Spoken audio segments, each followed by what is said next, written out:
All right, let's talk about multiplication. For so many of us, it was all about memorizing those times tables, right? But what if there is a better way to really get it? A way that makes it more than just a memory game? I mean, if you're nodding your head yes right now, you are definitely not alone. That leap from the comfy ground of adding and subtracting into this whole new world of multiplication, yeah, it can feel like staring up at a huge, intimidating mountain. In this quote, it really gets to the heart of it.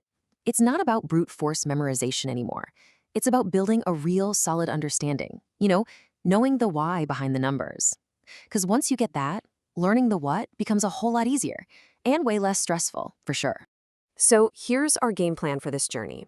We're going to start with something we already know. Then we'll make it visual, give it some structure, uncover a really powerful shortcut, and finally see how all these pieces click together to build true fluency.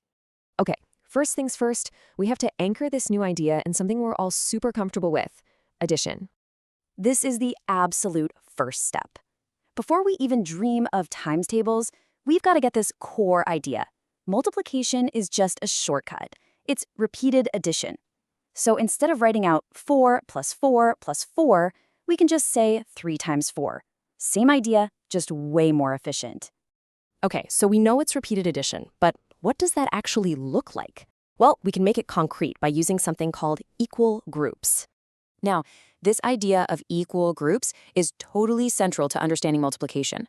It just means that every set, every group we're looking at, has the exact same number of things in it. That consistency is everything.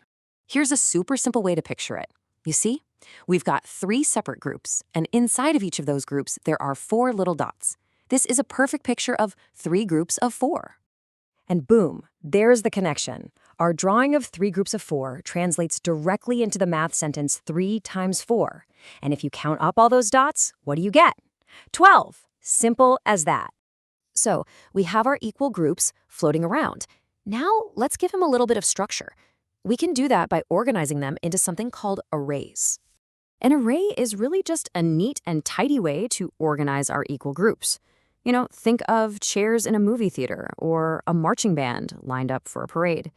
The whole point is that every row and every column is perfectly lined up and has the same number of items. So let's check out this 4 by 3 array. This is where we start to use the official lingo. The numbers we're multiplying, the 4 and the 3, those are called the factors. And the answer we get, 12, that's the product. The array gives us this awesome visual of how those factors come together to make the product. And now, for the big reveal. This next property is an absolute game changer. I'm telling you, it basically cuts the work of learning multiplication in half. It's a real aha moment. Check it out.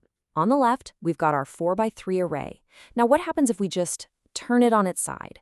It becomes a 3 by 4 array. But wait, did the total number of squares change? Nope, not at all. The product is still 12. This is the commutative property of multiplication, and it is a huge time saver. It just means that 4 times 3 is the exact same thing as 3 times 4. Once you learn one fact, you automatically know its partner. And here's a fantastic way to remember this big word. Commutative sounds like commute, right? Just like your commute to work. You can go there and you can come back. The numbers can swap places, travel in either direction, and you still end up in the same place. The result is the same. So where does this all lead us? Let's talk about the big payoff. This is how building up that strong foundation is the real secret to achieving true fluency in multiplication. Ah yes, the big scary multiplication chart. The old school way was to just memorize all 100 of these facts by rote. Yeah, it's no wonder so many of us found it so daunting. But watch what happens when we use our new conceptual toolkit. We already know the easy patterns, right? Multiplying by 1 is just the number itself. Multiplying by 10, you just add a 0. We're all pretty good at counting by 2s and 5s. And now, with the commutative property in our back pocket, you can see we only really need to learn about half the chart. All of a sudden, that giant mountain of facts looks a lot more like a manageable hill. And you know what else? Understanding factors and products, it opens the door right up to division. They're all part of the same fact family. So think of it this way. The numbers 2, 8, and 16 are all related. If you know that 2 times 8 is 16, you also know that 8 times 2 is 16. But you also know the division facts. 16 divided by 2 is 8, and 16 divided by 8 is 2. See? They're all connected. So let's just quickly recap our journey here. We started by seeing that multiplication is really just fast addition. We made it visual with equal groups, gave those groups structure with arrays, then we discovered our secret weapon, the commutative property. And it's all of these concepts working together that build the confidence you need for real, lasting fluency, not just memorization. You know, this whole journey through multiplication gives us a really powerful way to think about learning in general. It kind of leaves us with a question, doesn't it? What if we approach all learning not as some big race to memorize facts, but as an adventure to discover the amazing patterns that connect everything?